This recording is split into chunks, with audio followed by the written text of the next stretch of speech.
صلاة الله سلام الله. Assalamualaikum warahmatullahi wabarakatuh.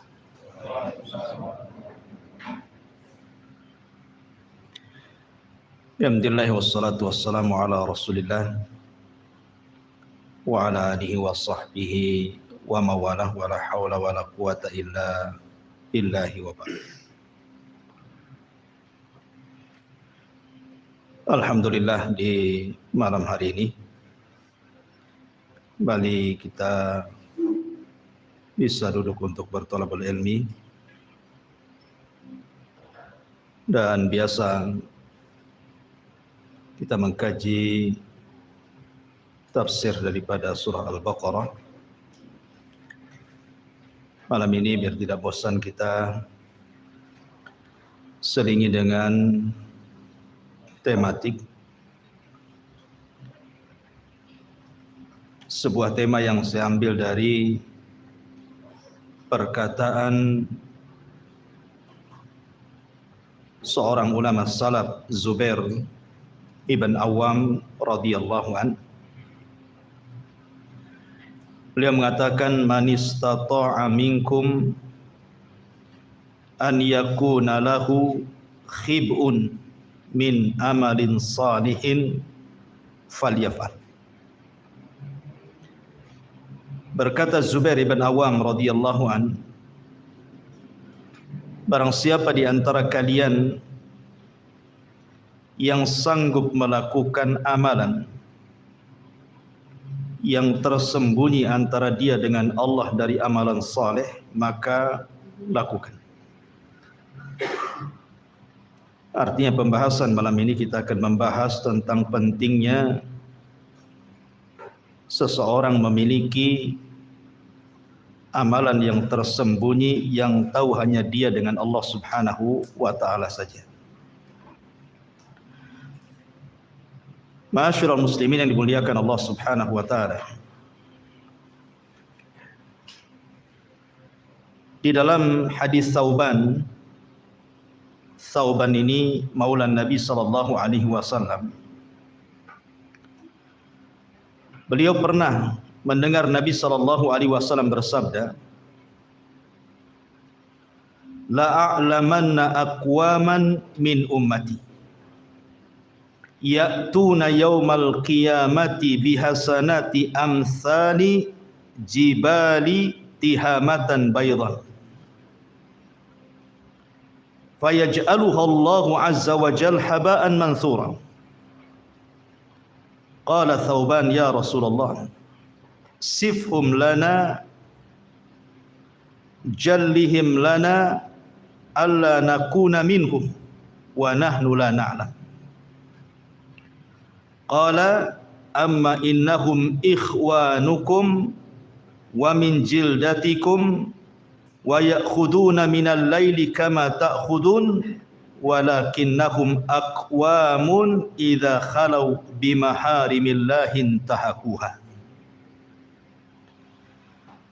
Dari Thauban, dari Nabi sallallahu alaihi wasallam, kata Nabi sallallahu alaihi wasallam, beliau bersabda, sungguh aku mengetahui suatu kaum dari umatku datang pada hari kiamat dengan banyak membawa kebaikan seperti gunung Tihama. Namun Allah Subhanahu wa taala menjadikan kebaikan tersebut seperti debu yang berhamburan. Maka Thauban kemudian berkata, ya Rasulullah, coba sebutkan sifat-sifat mereka, biar kami jelas, biar kami tidak seperti mereka. Maka Nabi SAW bersabda, adapun mereka adalah saudara-saudara kalian, kulit mereka sama dengan kulit kalian, mereka menghidupkan malam dengan ibadah sama dengan kalian, akan tetapi mereka adalah kaum yang jika bersendirian mereka merobek dengan cara bermaksiat kepada Allah Azza wa Jal dengan tidak terang-terang. Ma'asyiral muslimin yang dimuliakan Allah Subhanahu wa taala. Ada sebagian kita saya, Anda atau siapapun pasti pernah melakukan maksiat yang orang tidak tahu. Pasti itu.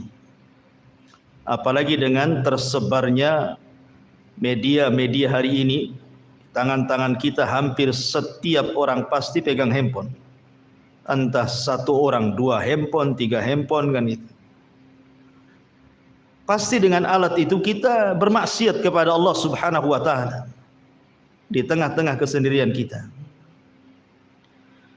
Dan bermaksiat secara tidak terang-terangan itu bahaya sekali. Dari hadis Thauban ini kita simpulkan bahwa sampai ada orang-orang yang sholat malamnya tidak pernah putus, ibadahnya tidak pernah putus, dan dia mendatangkan pahala itu seperti gunung Tihama, saking banyaknya. Tapi rupanya amalan-amalan itu dihancurkan oleh Allah Subhanahu wa taala gara-gara dengan maksiat yang tidak terang-terangan.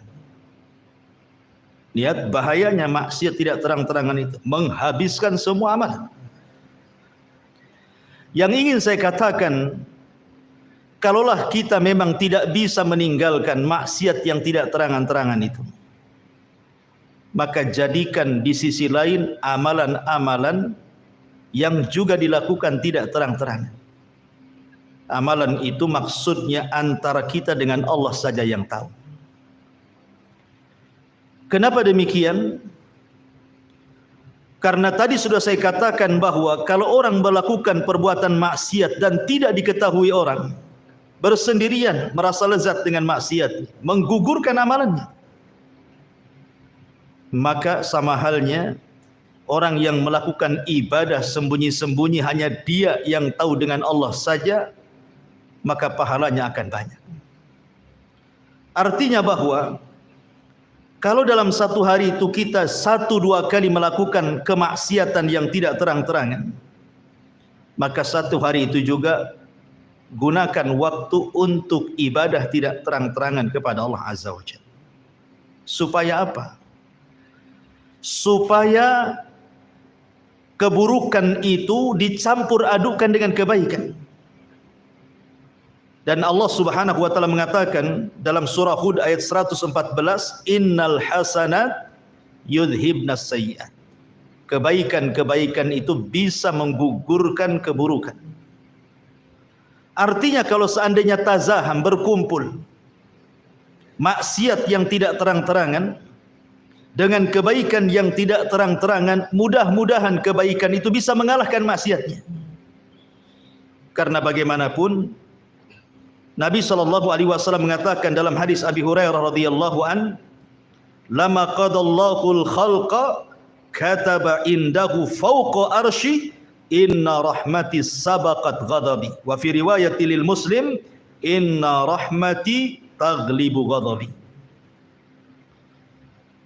Kata Nabi SAW, ketika Allah Subhanahu wa taala menciptakan makhluknya, maka Allah Subhanahu wa taala mencatat seluruh takdirnya di sisinya, di atas arsy-Nya. Kemudian Allah mengatakan, sesungguhnya rahmatku akan mendahului kemurkaanku. Dalam riwayat, sesungguhnya rahmatku bisa mengalahkan kemurkaanku.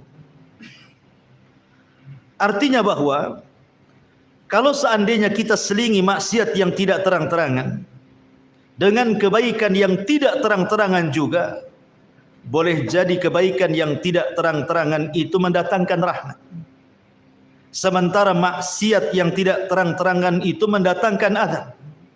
Boleh jadi rahmat yang Allah turunkan itu bisa mengalahkan kemurkaannya, azab yang diturunkan. Makanya kenapa Nabi SAW mengatakan, lau ya'lamul mu'min ma indallah minal uqubati ma tami'a bi jannatihi ahad, walau ya'lamul kafir ma indallah minar rahmati ma qanata min jannatihi ahad.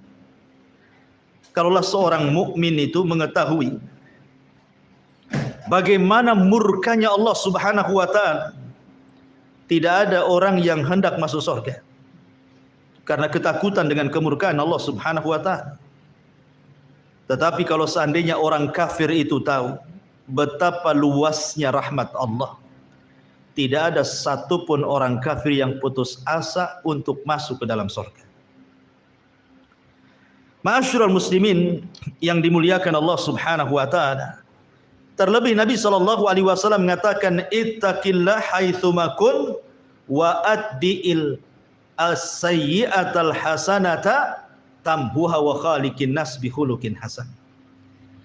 Kata Nabi SAW, bertakwalah kepada Allah dimanapun anda berada, dan ikutilah keburukan dengan kebaikan, niscaya kebaikan itu bisa menghapus keburukan.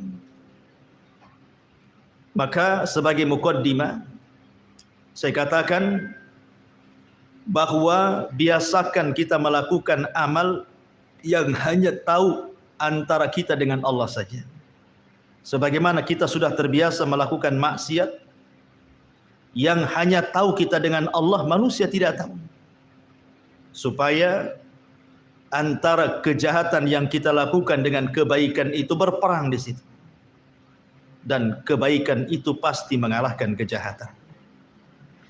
Baik ma'asyiral muslimin yang dimuliakan Allah Azza wa Jalla. Lalu apa faedahnya? Kenapa para ulama sangat menganjurkan kepada kita untuk melakukan amalan yang kalau bisa amalan itu tidak ada yang tahu kecuali kita dengan Allah saja? Ikhwan, ada seorang ulama salaf, Al-Hasan Al-Basri rahimahullahu ta'ala.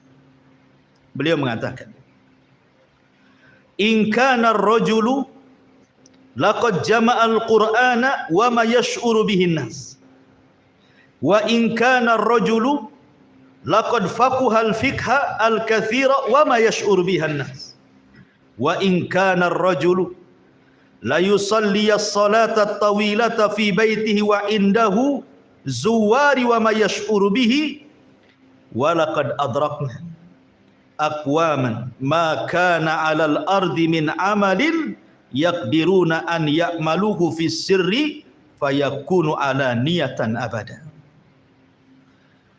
Lihat bagaimana indahnya perkataan Hasan Al-Basri. Beliau mengkisahkan tentang pendahulu-pendahulunya. Hasan Al-Basri ini hidup di zaman tabi'in. Artinya para pendahulunya para sahabat.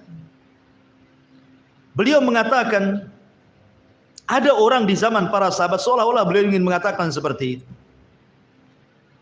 Sungguh telah mengumpulkan Al-Quran, menghatamkan Al-Quran, membaca Al-Quran, dan manusia tidak tahu kalau dia menghatamkan Al-Quran.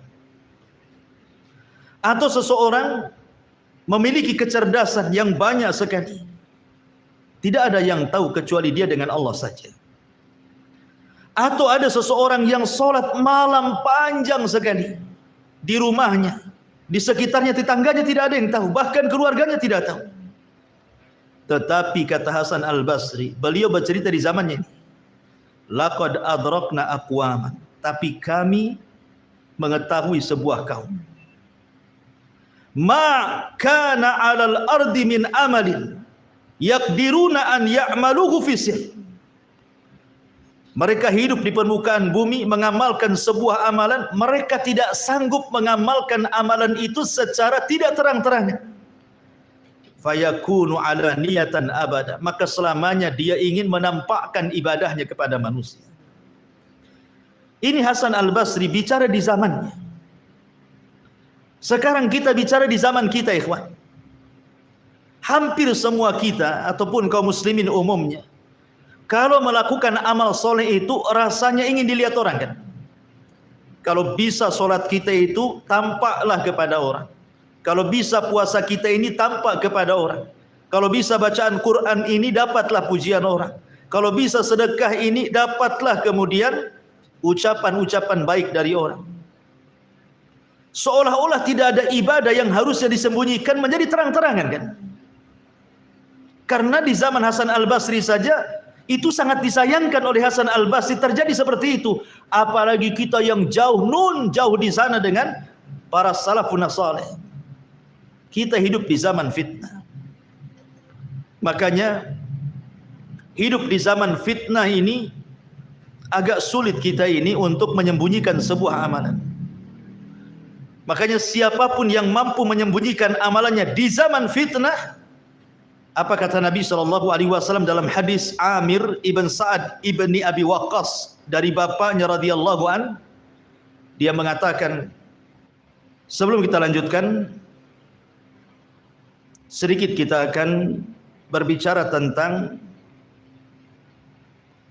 Al-Quran atau Qasasul Quran yang bicara soal amalan sirriyah. Bagaimana keutamaannya, baru kita bicara tentang hadis-hadis Rasul, baru beberapa qasasus salaf, kisah-kisah salaf, supaya menjadi ibrah dan pelajaran bagi kita. Baik. Ma'asyiral muslimun yang dimuliakan Allah Subhanahu wa taala. Di dalam surah Yusuf, saya kira kita semua sudah tahu kisahnya siapa? Nabi Allah Yusuf alaihi salatu wassalam. Dijelaskan di dalam Al-Quranul Karim tepat pada ayat 23. Wa rawadathu allati huwa fi baitiha an nafsi wa ghallaqatil abwabi wa qalat hayta lak qala ma'adzallah innahu rabbi ahsana mathwaya innahu la yuflihu zalimun. Dan perempuan yang dia Yusuf tinggal di rumahnya menggoda dirinya, dan dia menutup pintu-pintu lalu berkata, kemarilah mendekat kepadaku. Maka Yusuf berkata, aku berlindung kepada Allah, sungguh Tuanku telah memperlakukan aku dengan baik. Sungguh orang-orang zalim itu tidak akan beruntung. Kemudian juga Allah mengatakan ayat selanjutnya, walaqad hammat bihi wa hamma biha laula an ra'a burhana rabbih kadzalika nasrifu anhu su' wal fahsya innahu min ibadinal mukhlasin. Dan sungguh perempuan itu telah berkehendak kepada Yusuf, dan Yusuf pun berkehendak kepadanya, sekiranya dia tidak melihat tanda dari Tuhannya, demikianlah kami palingkan darinya keburukan dan kekejian itu. Sungguh dia Yusuf termasuk hamba kami yang terpilih. Ikhwatul fiddin, muliakan Allah Azza wa Jalla. Kita semua tahu kisah Nabi Yusuf ketika digoda oleh siapa? Zulaiha, wanita yang sudah membesarkannya 10 tahun, tiba-tiba menaruh cinta yang luar biasa sejak diambil sampai 10 tahun dia menunggu waktu itu. Akhirnya kemudian cinta itu sudah meledak, tidak sanggup lagi dirahasiakan oleh Zulaiha. Akhirnya dia pun mengemukakan cinta itu dengan cara ingin melakukan perzinahan dengan Nabi Yusuf.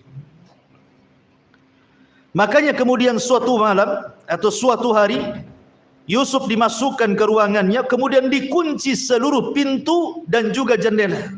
Tidak ada orang yang tahu kecuali dia dan Yusuf. Artinya, kalau seandainya Nabi Yusuf alaihi salatu wassalam bukan laki-laki yang afaf, menjaga kehormatannya, bisa saja terjadi perzinahan antara dia dengan Zulaiha. Bagaimana tidak? Zulaiha wanita cantik,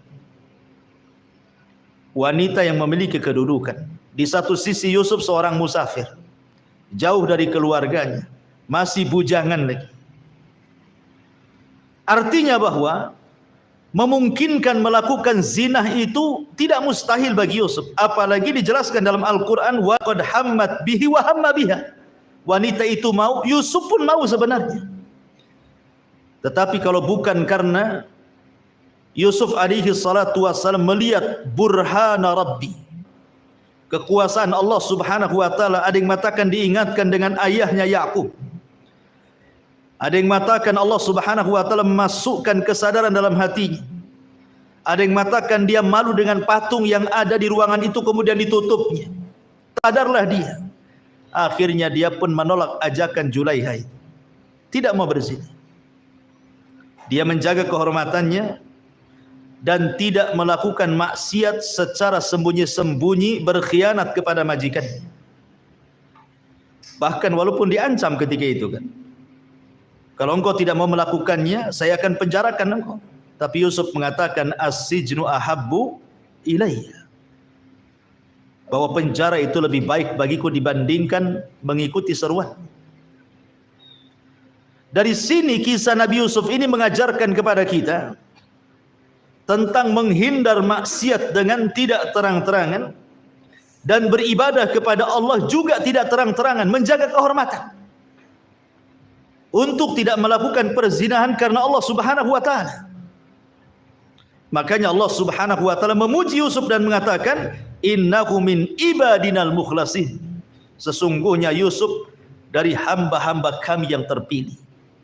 Karena dia sanggup menghindari maksiat tanpa terang-terangan dan mendekatkan diri dengan pun tidak terang-terangan, hanya dia yang tahu dengan Allah Subhanahu wa taala saja.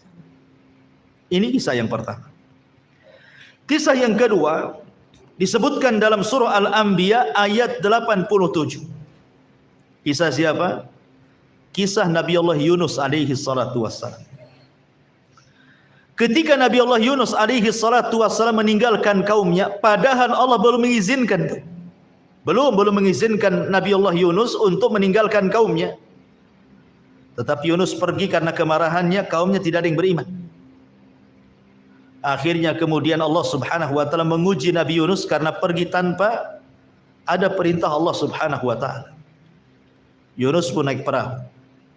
Tiba-tiba perahunya terhenti di tengah lautan tanpa sebab. Singkat cerita, akhirnya Yunus sadar bahwa ini kesalahannya. Ketika terjadi undian, nama dia pula yang keluar. Akhirnya Yunus pun mencemplungkan diri ke lautan untuk mengurangi beban kapal. Rupanya Allah Subhanahu wa taala sudah menyediakan al-hut, ikan yang sangat besar. Kemudian menelan Yunus alaihi salam, kemudian membawa ke dasar lautan yang sangat dalam, yang sangat gelap. Dari sini Nabi Yunus mengalami 3 kegelapan. Gelap dalam perut ikan, gelap di dasar lautan, dan gelap tengah malam. Secara logika harusnya dia mati. Tapi zat yang menghidupkan dan mematikanlah Allah Subhanahu wa taala. Nabi Yunus alaihi salatu wassalam tidak henti-hentinya berdoa kepada Allah di dalam kegelapan itu. Tidak ada yang tahu dia bertasbih kecuali dia dengan Allah Subhanahu wa taala. Bagaimana akan ada yang tahu di dasar lautan dalam perut ikan? Tidak ada yang tahu kecuali dengan Allah saja, kan? Sehingga Allah Subhanahu wa taala berfirman dalam surah Al-Anbiya 87, "Fanada fi dhulumati alla ilaha illa anta subhanak inni kuntu minadh dhalimin." Maka Yunus pun menyeru dari kedalaman yang sangat gelap itu, alla ilaha illa anta, bahwa tidak ada Tuhan selain Engkau ya Rabb. Subhanaka inni kuntu minadh dhalimin. Sungguh aku termasuk hamba-hambamu yang melakukan kezaliman. Yunus alaihi salam terus berdoa dan bertasbih serta berzikir di perut ikan itu. Dia melakukan hubungan spesial antara dia dengan Allah saja. Tidak ada yang tahu kecuali dia dengan Allah. Rupanya disebutkan bahwa suara Nabi Yunus ini melesat ke langit. Sehingga para malaikat di langit mengatakan, ya Rabb, sautun dhaifun ma'rufun min biladin gharibatin. Wahai Rabb, ada suara lemah yang telah dikenal sumbernya dari negeri yang terasing. Faqala ama ta'rifuna dzalik. Allah berfirman, tidakkah kalian mengetahui suara itu? Maka para malaikat mengatakan, la ya Rabb, manhu? Tidak wahai Rabb, siapa itu? Suara siapa itu ya Rabb? Maka Allah mengatakan, abdi Yunus, itulah hambaku Yunus sedang bertasbih di perut ikan. Maka ketika kemudian Nabi Yunus terus bertasbih, la ilaha illa anta subhanaka inni kuntu minadh dhalimin, maka Allah katakan dalam Al-Anbiya 88-nya, fastajabna lahu wa najjaynahu minal ghammi wa kadzalika nunjil mu'minin. Maka kami telah memperkenankan doanya dan menyelamatkannya daripada kedukaannya, dan demikianlah kami selamatkan orang-orang yang beriman. Allah naikkan ikan itu ke permukaan, kemudian melepehkan Yunus dan Yunus pun Allah selamatkan. Kata Allah, kalaulah bukan Yunus itu hamba kami yang senantiasa bertasbih, la labisa fil huti ila yaumi yub'atsun. Tentu Yunus akan tinggal di perut ikan sampai kiamat dibangkitkan. Lihat, apa syahidnya di sini? Syahidnya Nabi Yunus melakukan hubungan spesial antara dia dengan Allah, berkhalawat, berdua-duaan dengan Allah, bertasbih, berdoa, berzikir kepada Allah Azza wa Jal. Akhirnya Allah Subhanahu wa taala selamatkan Nabi Allah Yunus alaihi salatu wassalam. Ini dampak daripada ibadah sirriyah, ibadah yang tidak terang-terangan. Ini kisah yang kedua. Kisah yang ketiga, Allah Subhanahu wa taala sebutkan dalam surah As-Sadd ayat 18. Ketika Allah Subhanahu wa taala menceritakan tentang kisah Nabi Allah Dawud alaihi salatu wassalam. Apa kisahnya? Nabi Allah Daud alaihi salatu wassalam diberikan mukjizat oleh Allah Subhanahu wa taala. Apa mukjizatnya? Berupa suara yang sangat indah. Jelaskan dalam kisah Israiliyat, dia memiliki 70 suara. Satu suara lebih indah dibandingkan suara yang lainnya. Suara yang lainnya lebih indah lagi dibandingkan suaranya dan begitu seterusnya. Dan Allah Subhanahu wa taala jelaskan, inna sakharnal jibala ma'ahu yusabbihna bil asyi wal isyraq. Sungguh kami telah menundukkan gunung-gunung untuk bertasbih bersama Daud pada waktu pagi dan petang. Artinya begini, ahli tafsir menjelaskan bahwa Nabi Allah Daud itu terkadang di pagi hari atau di petang hari dia keluar sendirian, meninggalkan keluarganya, meninggalkan kaumnya, difokuskan hanya untuk beribadah sendirian, yang tahu hanya dia dengan Allah saja. Terkadang dia pergi ke bukit, terkadang dia pergi ke gunung. Sesampainya di bukit atau di gunung tersebut, terkadang kemudian Nabi Allah Daud membuka zaburnya, kemudian membaca zabur sendirian, dengan niat hanya Allah saja yang tahu bacaan zabur yang dikumandangkan oleh dia dengan suara yang indah. Apabila dia sudah mulai membaca zabur itu, karena indah sekali suaranya, tiba-tiba langit gelap. Bukan gelap karena awan gelap, tetapi burung dari mana-mana datang menutupi kepala Daud. Saking banyak gunung-gunung burung-burung itu. Kemudian burung-burung itu meminta izin kepada Allah untuk bertasbih bersama Daud, menirukan langgamnya zaburnya Daud. Akhirnya ketika setiap kali Daud membaca zabur, setiap kali itu pula burung-burung ikut berkicau, bertasbih bersama Daud. Bahkan dikisahkan sampai burung-burung itu lupa diri, saking lezatnya, khusyuknya mendengarkan suara Daud, lupa makan, lupa minum, terkadang jatuh kemudian mati. Kemudian gunung-gunung pun cemburu dan mengatakan, ya Rabb, kenapa burung-burung diizinkan bertasbih bersama Daud sementara kami pun ingin bertasbih? Izinkanlah kami wahai Rabb. Akhirnya Allah Subhanahu wa taala firmankan, walaqad ataina Daud Dawuda minna fadlah ya jibal awwibi ma'ahu wat-tayr wa alanna lahul hadid. Dan sungguh kami telah berikan kepada Daud karunia yang besar. Wahai gunung, silahkan anda bertasbih bersama burung-burung itu dengan Daud alaihi salam. Akhirnya gunung-gunung diizinkan bertasbih bersama Daud. Ya. Lihat bagaimana amalul anbiya di sini, amalan para nabi. Mereka mengajarkan kepada kita bagaimana amalan-amalan itu hendaklah disembunyikan, yang tahu hanya dia dengan Allah saja. Kalau bisa kita pun seperti itu. Walaupun ibadah itu kan dibagi dua, ikhwan. Ada ibadah itu yang sifatnya alani, terbuka, nampak orang, seperti sholat jamaah, puasa Ramadan, zakat fitrah, haji, nampak. Dan itu. Atau terkadang orang hendak mencontohkan kebaikan kepada manusia biar ditiru orang, ditampakkanlah oleh dia ibadah itu. Tapi ada ibadah-ibadah itu, ikhwan, ada yang dianjurkan untuk tidak ditampakkan. Karena faedahnya ibadah-ibadah yang tidak dianjurkan untuk ditampakkan itu terkadang pahalanya jauh lebih besar dibandingkan ibadah yang ditampakkan. Contoh Allah mengatakan, in tubdus shadaqat fa ni'mahi wa in tukhfuhu wa tu'tuhul fuqara fa huwa khairul lakum. Allah mengatakan kalau kalian menampakkan sedekah itu sebuah kenikmatan.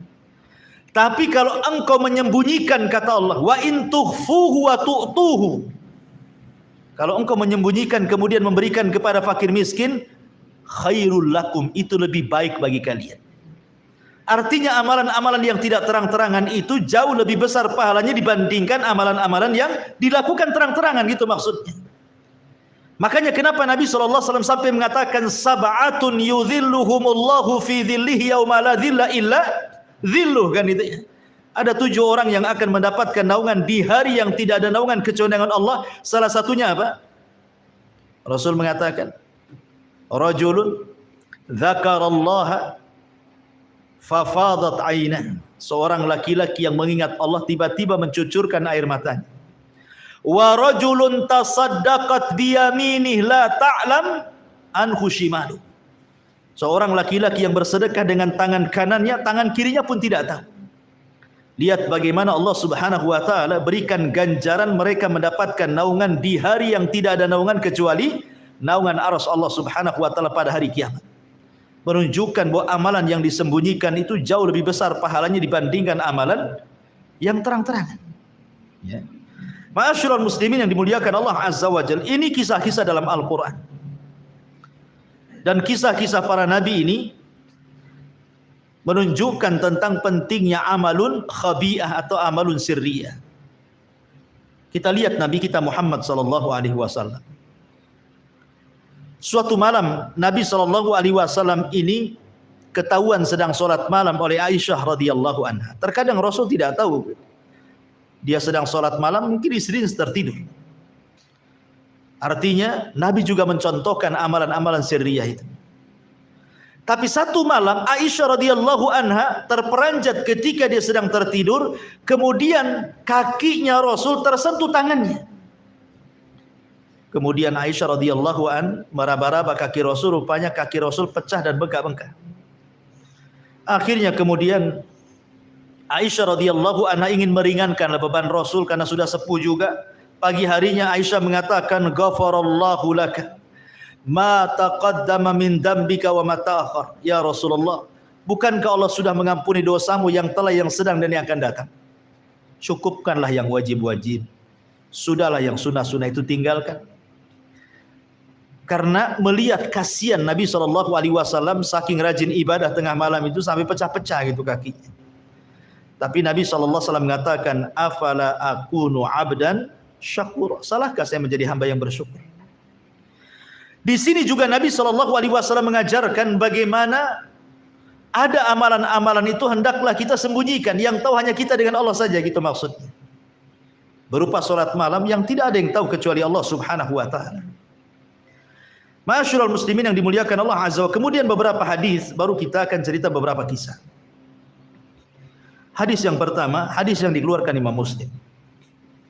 Nabi mengatakan, innallaha yuhibbul abda taqiyan naqiyal khafiyah.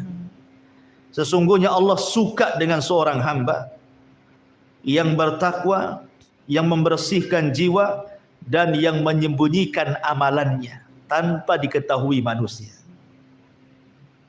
Dari sini menunjukkan sebab kecintaan Allah kepada hambanya, salah satunya apa? Menyembunyikan amalan. Selain memperbanyak pahala, juga menjadikan kecintaan Allah kepada hambanya. Kemudian hadis yang kedua, hadis yang dikeluarkan Abu Umamah. Hadis dari yang dikeluarkan oleh atau yang diriwayatkan oleh Abu Umamah dari Nabi SAW. Nabi mengatakan, sana'iul ma'ruf taqi masari as-su' wa sadaqatus sir tudfi'u ghadaba rabbi wasilatur rahimi tazidu fil umri. Kata Nabi SAW, setiap perbuatan baik itu bisa menghindarkan kematian su'ul khatimah, dan sedekah yang tidak terang-terangan bisa memadamkan kemurkaan Allah, dan silaturahim bisa menambah umur. Syahidnya di sini, wa sadaqatus sir tudfi'u ghadaba Rabbi. Sedekah yang tidak terang-terangan bisa meredamkan kemurkaan Allah. Kemudian hadis yang ketiga, hadis dari Amir ibn Sa'ad ibn Abi Waqqas radhiyallahu anhu, ataupun hadis yang lainnya, hadis yang dikeluarkan oleh Bukhari dan Muslim tentang sab'atun yudhilluhumullahu fi dhillihi yauma la dhilla illa dhillu, yang sudah saya tadi sebutkan. Salah satunya Rasul mengatakan wa rajulun dzakarallah khalian, seorang laki-laki yang bersendirian mengingat Allah, fa fadat ainah, kemudian dia mencucurkan air matanya. Wa rajulun da'athu imra'atun dzatu mansabin wa jamalin faqala inni akhafullah, dan seorang laki-laki yang diajak berzina oleh seorang wanita yang cantik dan memiliki kehormatan, tapi laki-laki ini menolak dan mengatakan saya takut kepada Allah. Wa rajulun tasaddaqa bi sadaqatin fa akhfaha hatta la tu'lam shimaluhu ma tunfik yamini, seorang laki-laki yang bersedekah dengan disembunyikan sampai tangan kiri tidak tahu apa yang disedekahkan tangan kanannya. Tiga perkara ini ibadatus sir.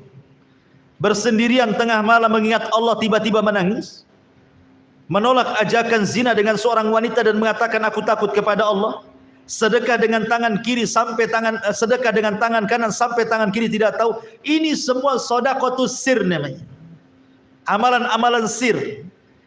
Dan lihat pahalanya akan mendapatkan naungan di saat manusia sedang kepanasan, dia pula kedinginan.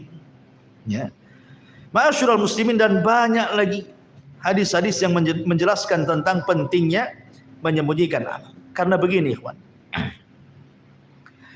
kita tahu bahwa asal ibadah itu harus ikhlas kepada Allah kan? Asal ibadah itu harus ikhlas. Wa ma umiru illa liya'budullaha mukhlishina lahuddin. Kenapa kita harus ikhlas? Karena Allah tidak berhajat dengan kita. Allah itu ghani, maha kaya. Dia tidak butuh dengan kita. Kita yang butuh dengan Allah. Sebab itulah maka diperlukan ikhlas dalam beribadah. Karena kita yang berhajat kepada Allah, bukan Allah yang berhajat kepada kita.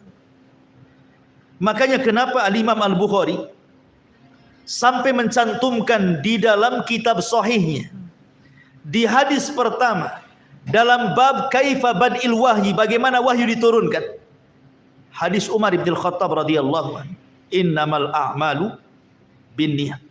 Itu pula hadis yang pertama dicantumkan oleh Imam Bukhari di permulaan kitab sahihnya. Apa alasannya? Dijelaskan oleh Imam Ibnu Battal rahimahullahu taala. Apa kata beliau? Wa inna ma qaddamal Bukhari haditha innamal a'mal binniyat fi awwali kitabihi liyu'lama annahu qasada fi ta'lifihi wajhallahi azza wajalla. Apa kata Imam Ibnu Battal? Beliau mengatakan maksudnya Bukhari ketika meletakkan permulaan sahihnya dengan hadis Umar bin Khattab innamal a'malu binniyat, supaya diketahui, kata Imam Ibnu Battal, bahwa tujuan Imam Bukhari mengarang Sahih Bukhari itu adalah karena ikhlas untuk Allah saja. Karena ikhlas untuk Allah. Sampai-sampai para ulama mengatakan, kalau seandainya Allah berikan kekuatan kepadaku untuk mengarang sebuah kitab, maka tentu setiap bab aku akan cantumkan innamal a'malu binniyat, supaya aku disadarkan dengan keikhlasan. Bahkan sampai Imam Syafi'i mengatakan, aku hanya berkeinginan manusia membaca buku-bukuku, tetapi manusia tidak tahu siapa yang mengarangnya. Kata Imam Syafi'i, aku mau kitab-kitabku dibaca manusia, tersebar kemana-mana, tapi aku tidak mau manusia tahu bahwa yang mengarang kitab itu adalah aku, gitu maksudnya. Saking ikhlasnya gitu Imam Syafi'i rahimahullahu ta'ala, dan mencontohkan bagaimana cukuplah dia saja dengan Allah yang tahu. Karena bagaimana ilmu itu tidak bisa dicari kecuali dengan ikhlas. Sebagaimana kata Imam Syafi'i, talabtul ilma li ajli dunya wa ya'bal ilmu illa an yakuna lillah. Pada awalnya aku mencari ilmu karena dunia, rupanya ilmu enggan untuk dicari kecuali karena Allah Subhanahu wa taala. Ya. Ma'asyiral muslimin yang dimuliakan Allah Subhanahu wa taala. Makanya nanti pada hari kiamat ketika Allah katakan yauma tublas sarair, surah At-Tariq ayat 9, pada hari itu akan ditampakkan segala rahasia manusia. Maka amalan yang paling bermanfaat saat Allah membongkar semua aib manusia pada hari kiamat adalah orang-orang yang membawa amalan yang tersembunyi yang hanya dia dengan Allah yang tahu ketika di dunia. Baik, ma'asyiral muslimin yang dimuliakan Allah Azza wa Jalla. Kita masuk ke kisah-kisah para ulama. Kisah-kisah para ulama salaf biar kita semakin termotivasi untuk melakukan amalan yang hanya tahu kita dengan Allah saja. Kita mulai dari kisah para sahabat. Ma'asyiral muslimin yang dimuliakan Allah Azza wa Jalla, Bilal ibn Rabah adalah seorang budak Habasyi. Disiksa oleh majikannya Umayyah ibn Khalaf. Tetapi setelah masuk Islam, Bilal dikenal dengan ibadatus sir. Banyak melakukan amalan yang orang tidak tahu. Sehingga membuahkan hasil antara dia dengan Allah. Sampai ketika dalam peristiwa Isra Mi'raj, Nabi SAW pernah masuk ke dalam sorga.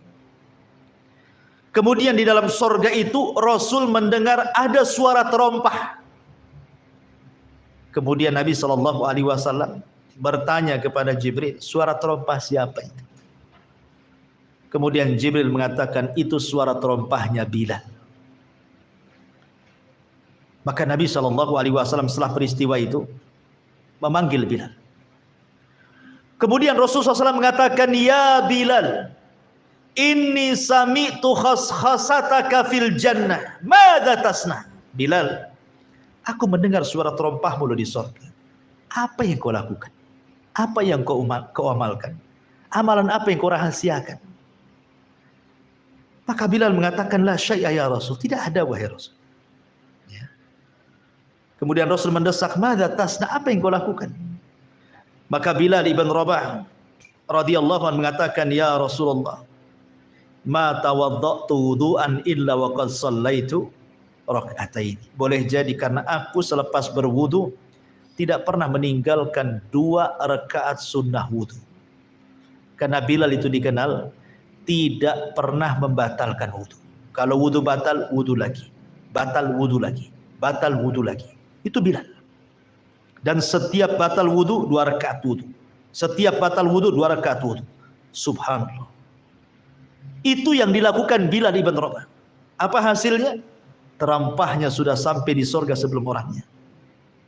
Karena apa? Amalus sir. Amalan yang tidak terang-terangan yang tahu hanya Bilal dengan Allah saja. Ini satu. Kisah yang kedua, kisah Abu Bakar Siddiq radhiyallahu ma'ruf. Ya. Jadi Abu Bakar Siddiq radhiyallahu an dikenal dengan amalan hatinya. Karena boleh jadi ibadah-ibadah yang jauh lebih hebat dibandingkan Abu Bakar banyak. Ibadah-ibadah zahir maksudnya. Salat, baca Quran dan yang lainnya. Boleh jadi ada yang melebihi Abu Bakar. Tetapi Abu Bakar dilebihkan oleh Allah bima waqara fi qalbi. Karena kejernihan hati kepada Allah dan Rasulnya. Dia tidak pernah ragu-ragu dengan wahyu. Bahkan satu-satunya sahabat yang masuk Islam tanpa ada keraguan itu cuma Abu Bakar. Yang lain ragu-ragu dulu. Betul ke dia Nabi? Jangan-jangan bukan Nabi. Baru setelah yakin masuk Islam. Tapi Abu Bakar tidak. Ya.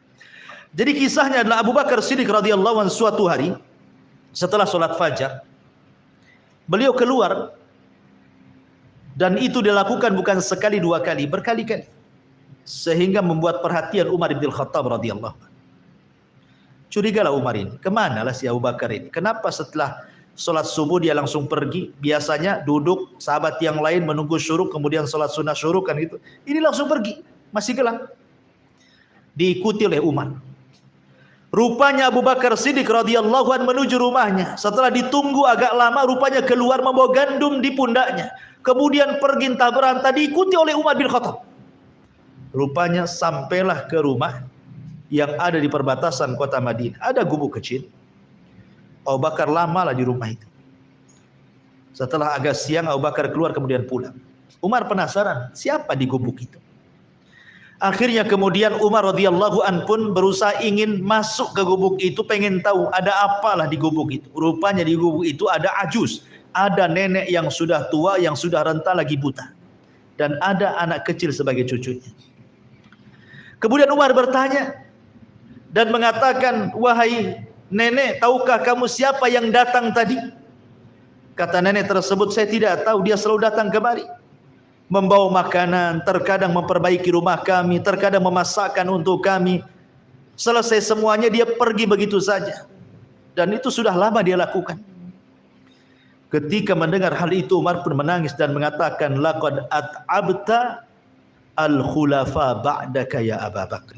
Sungguh akan meletihkan siapapun para pemimpin yang akan menggantikan posisi wahai Abu Bakar. Tidak ada yang sanggup melakukan seperti kamu.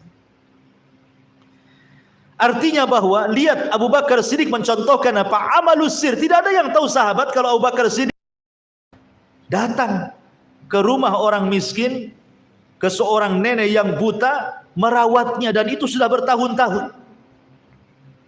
Sampai ketika Abu Bakar Siddiq radhiyallahu an meninggal dunia, Umar berazam ingin meneruskan apa yang dilakukan Abu Bakar kepada nenek itu.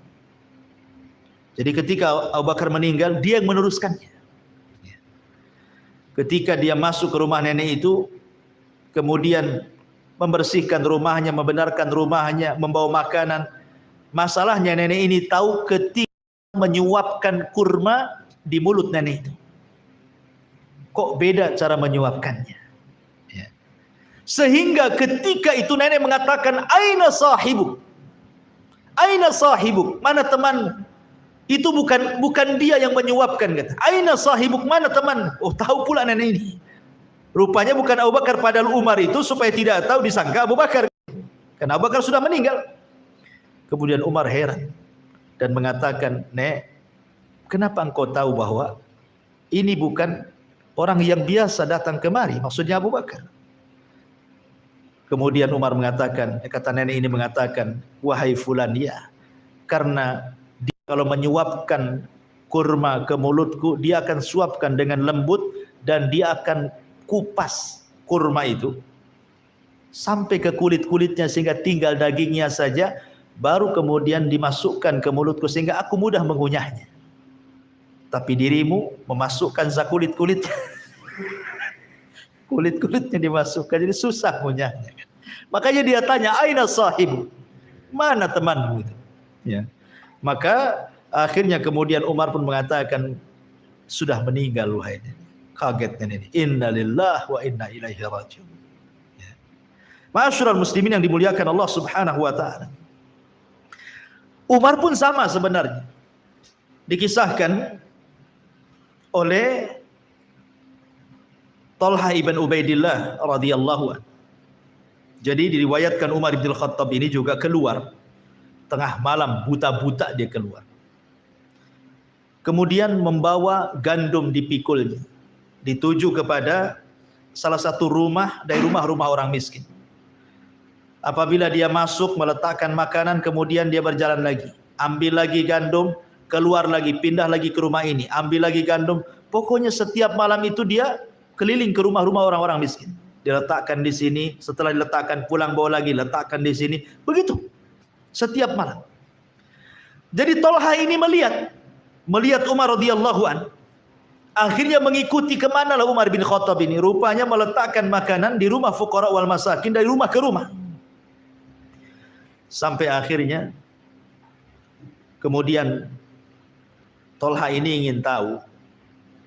Masuklah dia ke salah satu rumah yang sudah diletakkan makanan oleh Umar bin Khattab radhiyallahu anhu.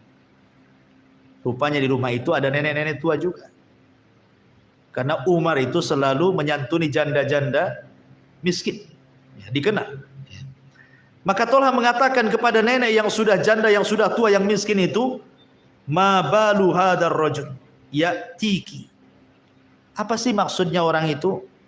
Kok datang ke rumahmu ke sini hampir setiap malam kasih makan? Kemudian wanita itu mengatakan, "Innahu yata'ahadani mundu kada wa kada. Ya'tini bima yuslihuni wa yukhriju 'annil adha Katanya wanita itu sungguh orang itu maksudnya Umar bin Khattab. Dia kan nggak tahu kalau itu Umar. Dialah yang sudah merawatku dari tahun sekian dan sekian, katanya. Dia datang kepadaku, kemudian memperbaiki kehidupanku. Bahkan terkadang mengeluarkan kotoran-kotoran yang ada di rumahku. Kadang nyapu, kadang ngepel dan begitu seterusnya. Maka Tolha mengatakan, "Thaqilatka ummak ya Tolha, thaqilatka ummak ya Tolha." Celaka engkau Tolha, celaka engkau Tolha. Terus dia mencela dirinya, ya. Seolah-olah apa? Seolah-olah dia tidak pernah mampu mengamalkan apa yang dilakukan Umar. Selama ini tidak tahu, biasa-biasa saja Umar. Rupanya sampai setingkat itu amalus sirri, hubungan dia dengan Allah itu. Makanya dia mencela dirinya. Thaqilatka ya Tolha, thaqilatka ya Tolha. Kenapa engkau tidak melakukan yang sama dengan Umar, gitu maksudnya. Ya. Ma'asyiral muslimin yang dimuliakan Allah Subhanahu wa taala. Kemudian kisah Ali ibn Husain, ma'ruf, cicit Nabi sallallahu alaihi wasallam. Ali putranya Husain, Husain putranya Ali, Ali putranya Abi Thalib. Artinya Ali ibn Husain ini cucunya Ali. Ya, namanya sama Ali. Dikenal dalam sejarah itu sebutannya Zainul Abidin atau As-Sajjad karena rajin sujud, rajin sholat, sehingga orang-orang menyebutnya As-Sajjad, ahli sujud. Ali ibn Husain ibn Ali ibn Abi Thalib itu atau julukannya Zainul Abidin, satu-satunya yang hidup saat peristiwa Karbala. Kita tahu bahwa anak laki-laki Husain meninggal semua di Karbala kan? Tidak ada yang hidup kecuali ini, Zainul Abidin ini, Ali bin Husain. Ini selamat karena ketika itu dia sakit. Dia tidak bisa perang. Dan diselamatkan oleh bibinya Zainab sehingga tidak jadi dibunuh. Inilah, maka siapapun yang menasabkan keturunan Husain harus lewat jalur orang ini, Zainul Abidin. Ya. Lah Zainul Abidin ini dikenal orangnya diberikan rizki yang luas oleh Allah Subhanahu wa taala di kota Madinah. Tapi tidak tampak sedekahnya. Sehingga orang-orang membicarakan soal kekayaannya dan kebakhilannya. Orang kaya kok nak nampak sedekahnya, gitu maksudnya.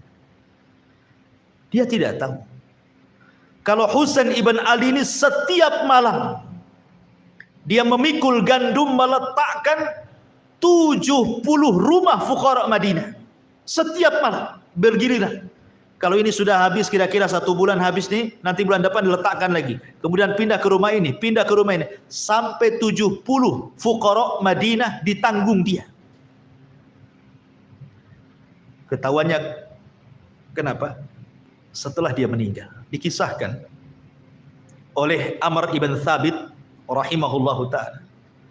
Lamma mata Ali ibn Husain faghassaluhu ja'alu yangduruna ila athari sauda'a bi dhahrihi.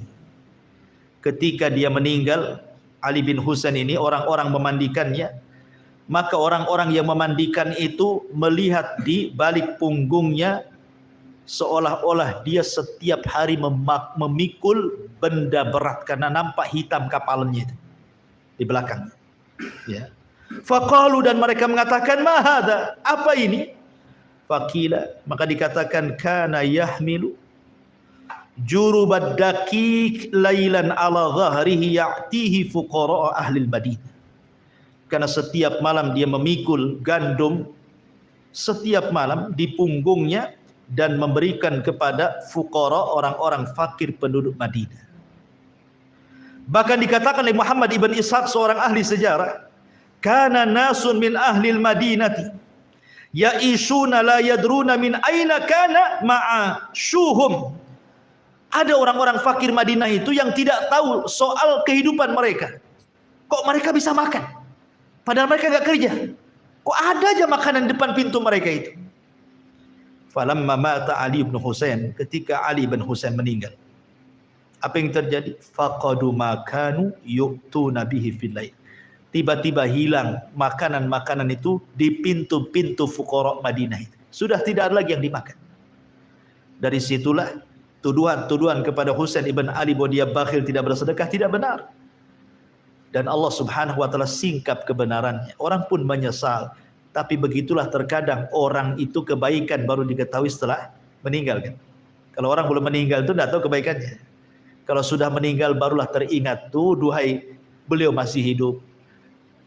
Kenapa beliau cepat meninggal dan begitu seterusnya. Ya, ini contoh ulama salaf. Kemudian contoh yang lain, Ma'asyiral muslimin yang dimuliakan Allah Azza wa Jalla, dikisahkan oleh istri daripada Hasan ibn Abi Sinan rahimahullahu taala, seorang tabi'in yang mengkisahkan itu istrinya. Suaminya dikisahkan. Hasan ibn Abi Sinan namanya. Kana yaji'u fayadkhulu ma'i fi firashi. Thumma yukhadi'uni kama tukhadi'ul mar'atu sabiyaha. Fa idza alima anni qad nimtu salla nafsahu fa kharaja thumma yaqumu fa yusalli. Ini suami saya katanya, istri Hasan ibn Abi Sinan ini. Kalau malam ya layaknya seorang suami, masuk ke kamar istrinya, kemudian tidur di sampingnya, kemudian membentangkan selimutnya.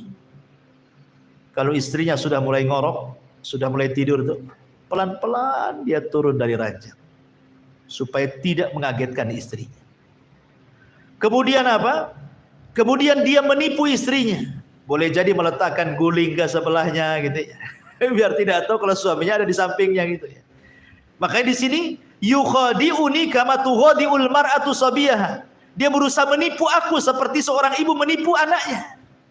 Diletakkanlah apa di sampingnya itu supaya nampak tak kosong di sampingnya gitu. Oh, suami saya masih ada. Gitu maksudnya. Subhanallah. Pelan-pelan dia turun dari tempat pembaringan, kemudian dia wudu, kemudian dia sholat malam. Ya namanya istri pasti suatu ketika tahu kan gitu. Sampai kapan melakukan seperti ini. Ya. Akhirnya kemudian satu malam ketahuan sama istrinya. Diikuti nih kemana suaminya.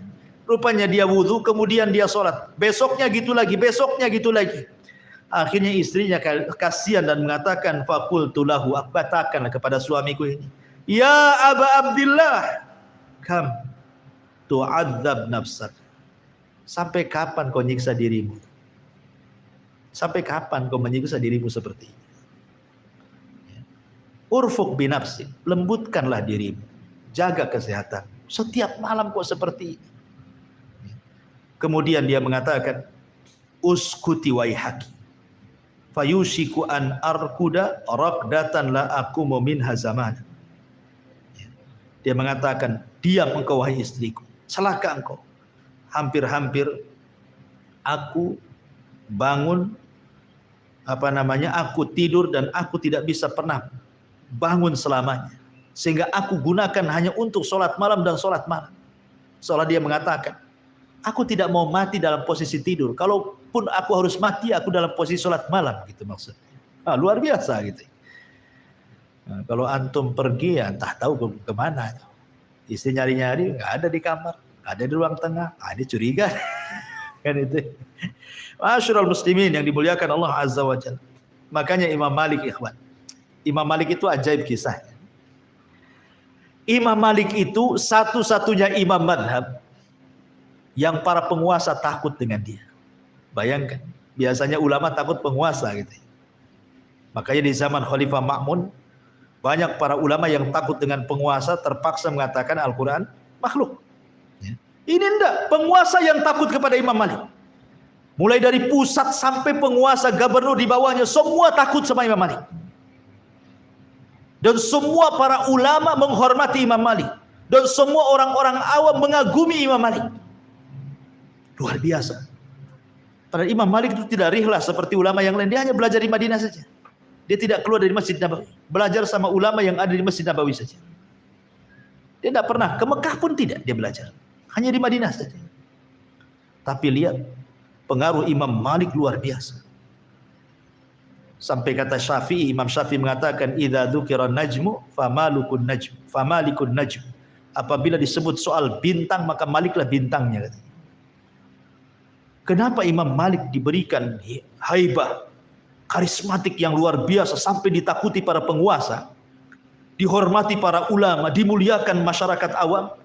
Kata Imam Ibnul Mubarak rahimahullahu ta'ala, ma ra'aitu rajulan irtafa'a mithla Malik ibn Anas laisa lahu kathiru salatin wala siyamin illa an takuna lahu sariratun ma'allah.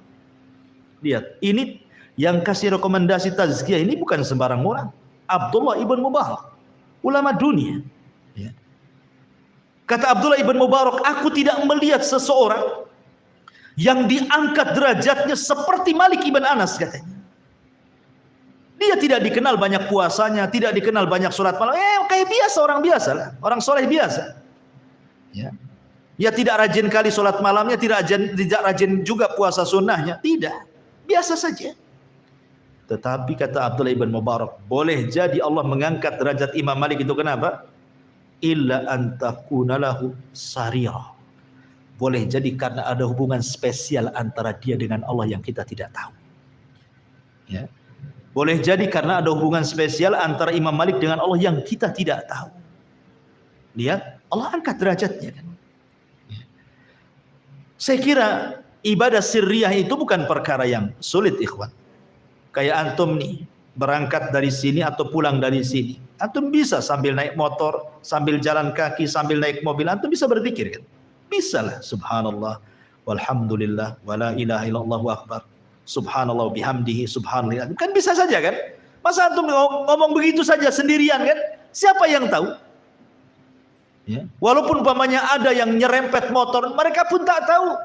Antum sedang berzikir kan? Atau mungkin antum berpuasa. Kalau puasa Ramadan semua orang tahu lah puasa Ramadan.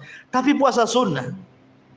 Sampai ada ulama salaf itu berpuasa sunnah 40 tahun. Tidak ada yang tahu, sampai keluarganya pun tidak tahu.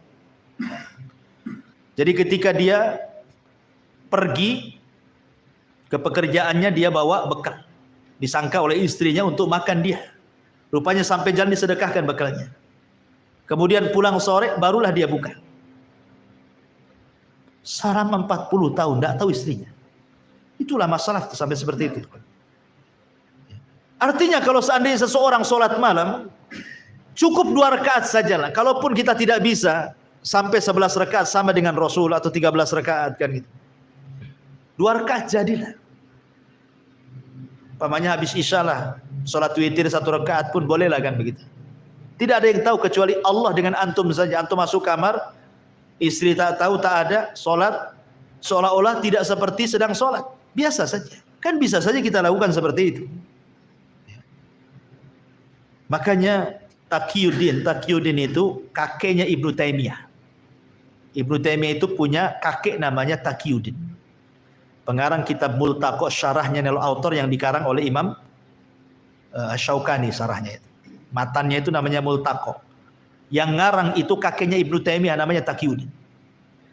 Imam Taqiyuddin ini sampai dijelaskan tuh biografinya itu. Saking dia tidak mau ada satu waktu luput pada kehidupannya untuk belajar, terkadang dia suruh, Ibnu Taimiyah masih kecil tuh, kalau dia mau buang hajat ke kamar mandi, mau buang hajat lah, itu Ibnu Taimiyah suruh bacakan hadis keras-keras di luar tuh. Jadi dia tidak mau sampai waktu buang hajat, tidak mau terlewatkan begitu saja.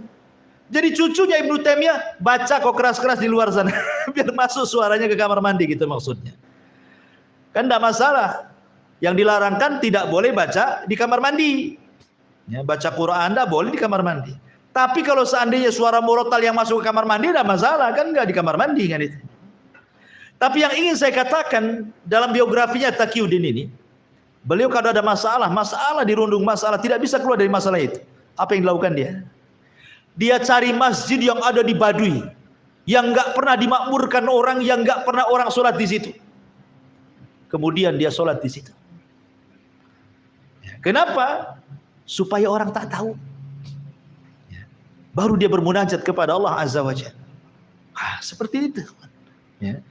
Itulah yang dilakukan ulama, saking ingin punya hubungan spesial antara dia dengan Allah itu sampai nyari-nyari masjid yang tidak dimakmurkan orang. Baru dia masuk sholat di situ, baru berdoa gitu ya.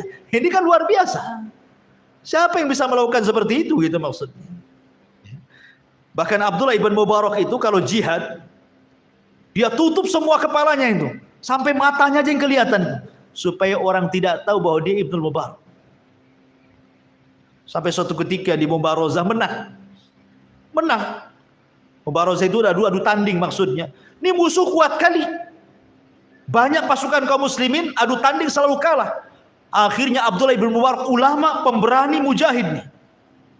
Dia tutup tuh kepalanya sampai hanya lihat matanya saja. Dia bisa mengalahkan. Habis itu dia pergi ke kerumunan pasukan, nggak ada lagi orang tahu. Supaya jangan orang tahu dia Abdullah bin Mubarak. Dia ingin amalannya yang tahu hanya dia dengan Allah Subhanahu wa ta'ala saja. Makanya dikatakan oleh Bishr bin Harith, la yajidu halawatal akhirati rajulun yuhibbu an ya'rifahun nas. Selamanya orang yang ingin dikenal manusia itu tidak akan pernah merasakan manisnya akhirat. Enggak akan. Kalau setiap amalannya semua pengen tahu, enggak akan dia merasakan manisnya akhirat. Ma'asyiral muslimin yang dimuliakan Allah Azza wa Jalla. Secara ringkas karena sudah malam juga. Apa sih faedahnya? Kita ini berhubungan atau punya hubungan spesial dengan Allah itu apa sih samarahnya? Ya. Faedahnya itu apa? Yang pertama, alamatus sidqil iman. Bahwa orang yang berdua-duaan beribadah yang hanya dia dengan Allah yang tahu saja, faedahnya adalah menunjukkan kebenaran iman dia. Ini yang pertama. Yang kedua, ats-tsabatu fil mihani wasyada'id wal fitan. Dia akan istiqomah. Tidak mudah tergoyahkan dengan fitnah apapun yang akan menimpanya. Karena dia punya hubungan spesial dengan Allah Subhanahu wa taala. Kemudian yang ketiga, ab'ad minar riya. Orang yang hubungannya dengan Allah saja dan tidak perlu orang tahu, orang ini seikhlas-ikhlasnya orang, pasti orang ini akan jauh dari riya. Kenapa? Karena dia sudah sampai tingkat muraqabah. Apa muraqabah? An ta'budallaha ka'annaka tarah, fa illam takun tarahu fa innahu yara. Seolah-olah Anda beribadah melihat Allah, atau kalau tidak mampu yakini Allah melihat kita. Tingkat ihsan. Ya. Kemudian yang keempat, aktsaru ajran wa a'dhamu atharan. Akan mendapatkan banyak pahala dan akan banyak memberikan pengaruh positif pada kehidupannya. Sudah saya jelaskan di awal tadi. Kemudian yang nomor 5, salahul qalbi wastiqamatihi wa taharati, dan itu bisa membersihkan hati. Membersihkan hati dari riya, membersihkan hati dari takabbur, membersihkan hati dari ujub. Karena amalan itu kan dua penyakit yang paling bahaya kan, riya dan ujub, takabbur. Ya, maka orang yang sembunyi-sembunyi dalam beribadah itu bisalah menghilangkan penyakit-penyakit seperti itu sehingga hatinya akan selamat. Al-yauma la yanfa'u malun wala banun illa man atallaha biqalbin salim. Kemudian yang nomor 7, al-qabul was-sana'ul hasan. Akan dapat penerimaan yang baik dari Allah. Bahkan dapat pujian. Karena sebab orang beramal antara dia dengan Allah saja yang tahu, itu sebab Allah cinta dengan orang ini. Ketika Allah cinta dengan orang ini, Allah panggil pertama kali Allah panggil Jibril. Kemudian Allah katakan, ya Jibril, aku cinta dengan si fulan, kau cinta juga dengan dia. Maka Jibril akan mengatakan kepada para malaikat, hei malaikat-malaikat Allah, Allah cinta dengan si fulan, kalian pun harus cinta dengan dia. Maka Allah letakkan kecintaan di kalangan para malaikat, setelah itu Allah letakkan kecintaan di kalangan manusia. Ya. Kemudian yang nomor 8, bahwa orang yang senantiasa melakukan amalus sir, kata para ulama, maka dia akan mendapatkan kelezatan iman. Kelezatan iman. Ya, sebagaimana disebutkan oleh para ulama, karena dia punya hubungan spesial dengan Allah masalahnya. Lalu apa saja amalan-amalan itu yang dianjurkan untuk disirkan? Pertama, sedekah. Karena sedekah sir itu bisa meredamkan kemurkaan Allah. Yang kedua, salat malam, salat nafilah. Ya. Karena itu bentuk dekatnya seorang hamba dengan Allah di sepertiga malam, karena Allah turun ke langit dunia. Kemudian puasa, karena puasa itu pahala satu-satunya yang Allah yang menentukannya. Ibadah yang lain sudah jelas nominalnya kecuali puasa. Kata Allah Subhanahu wa taala dalam hadis qudsi, kullu amal ibni adam lahu, qala Allah taala illa siyam fahuwa li wa ana azzibi. Setiap amalan Bani Adam dikembalikan kepada yang mengamalkannya kecuali puasa. Aku yang akan membalasnya. Kemudian yang nomor 4, zikir, perbanyak zikir. Karena Rasul yang mengatakan sabaqal mufarriduna bil jannah. Mufarridun itu akan mendahului kita masuk surga. Sahabat bertanya, siapa mufarridun itu Rasul? Adz-dzakirunallaha katsira wadz-dzakirat. Laki-laki dan perempuan yang banyak berzikir. Kemudian yang kelima, berusaha untuk bersedekah, membantu fuqara, membantu para masakin, membantu anak-anak yatim, melunasi hutang orang dan begitu seterusnya. Kemudian yang nomor 6, tafakur, melihat kebesaran Allah, melihat kekuasaan Allah. Sebagaimana hadis tadi, 7 orang yang akan mendapatkan naungan di hari yang tidak ada naungan kecuali naungan Allah. Salah satunya apa? Rajulun dzakarallaha khaliyan, laki-laki yang merenungkan, tafakur sendirian sampai fafadat aina, tanpa terasa mencucurkan air matanya. Ya. Kemudian yang nomor 7, baca Quran. Ya. Sampai-sampai dulu para ulama itu kalau sedang baca Quran di masjid ditutup sampai sama imamahnya. Jadi kalau ada orang ditutup Quran, kalau nggak ada yang dibuka lagi, supaya orang nggak tahu kalau dia sedang baca Quran. Bahkan seorang ulama apabila dia membaca Al-Quran atau sedang mengajar, kemudian lewat dia hadis-hadis tentang adab-adab Allah, dia pun kemudian menangis, terkadang pura-pura dia pilek, pura-pura pilek, padahal dia sedang menangis.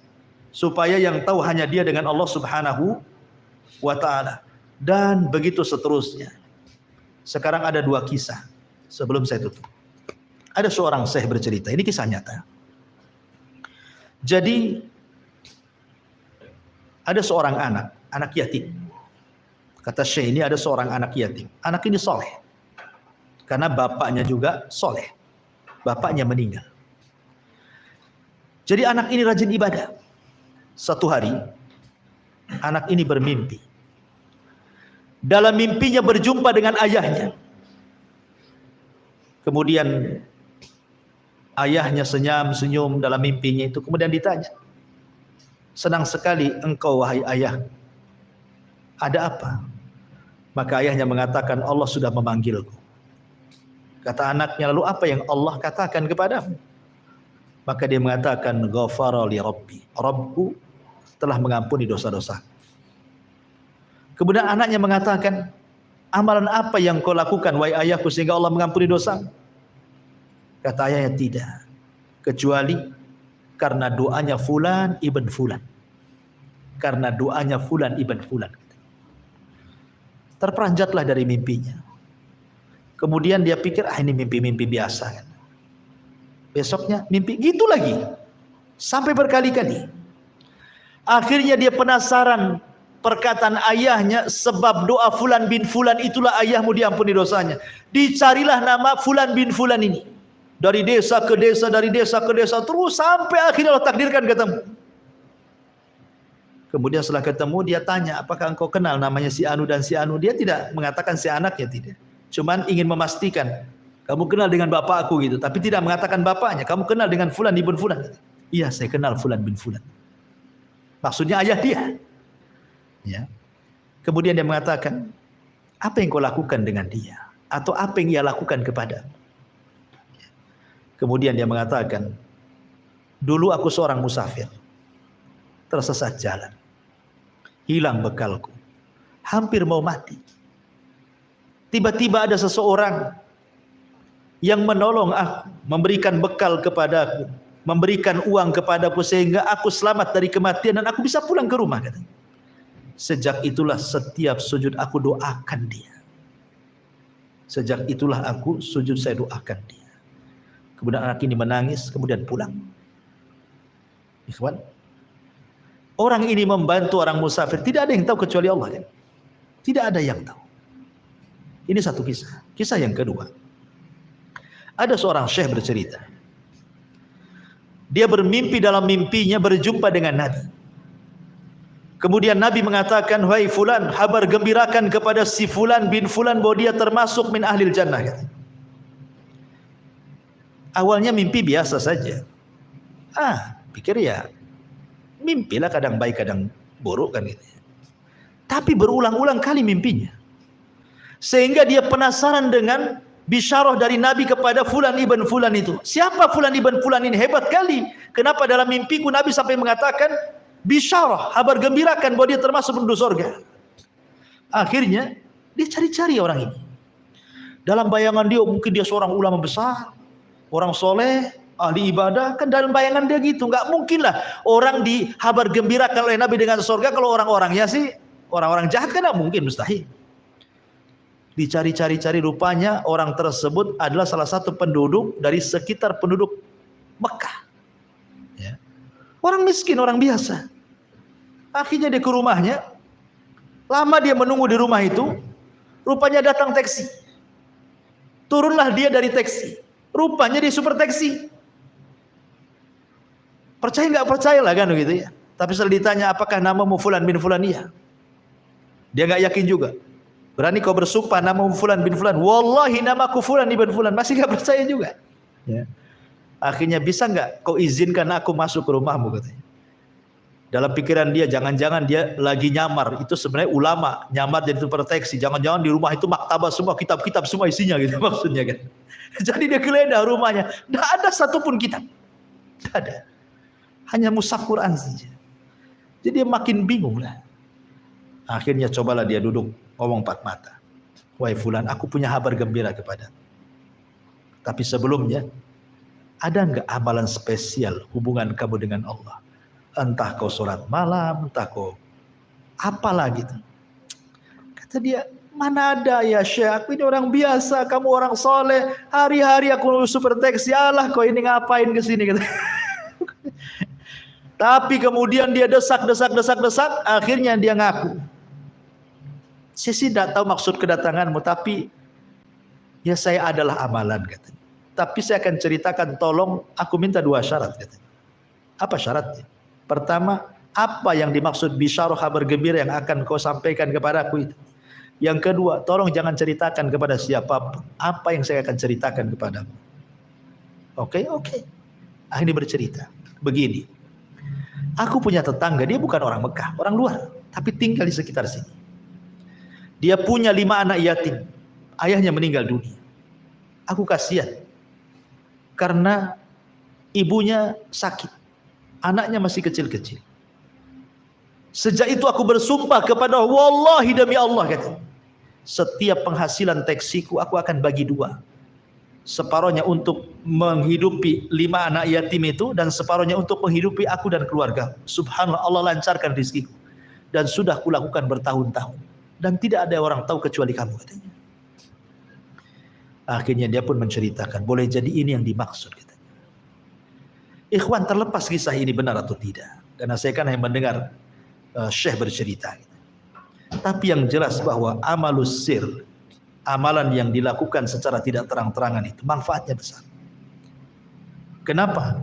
Karena di zaman sekarang ini, saya ulang dari awal, kita ini melakukan dosa secara tidak terang-terangan itu mudah sekali. Dengan adanya handphone, terkadang kita nonton sesuatu yang tidak layak ditonton, melihat gambar sesuatu yang tidak layak digambar, menulis status sesuatu yang tidak layak ditulis, dan begitu seterusnya. Ya kan? Kita tidak tahu. Dan itu amalan, dosa-dosa seperti ini saya katakan tadi sangat membahayakan karena bisa menghapuskan amal, kan?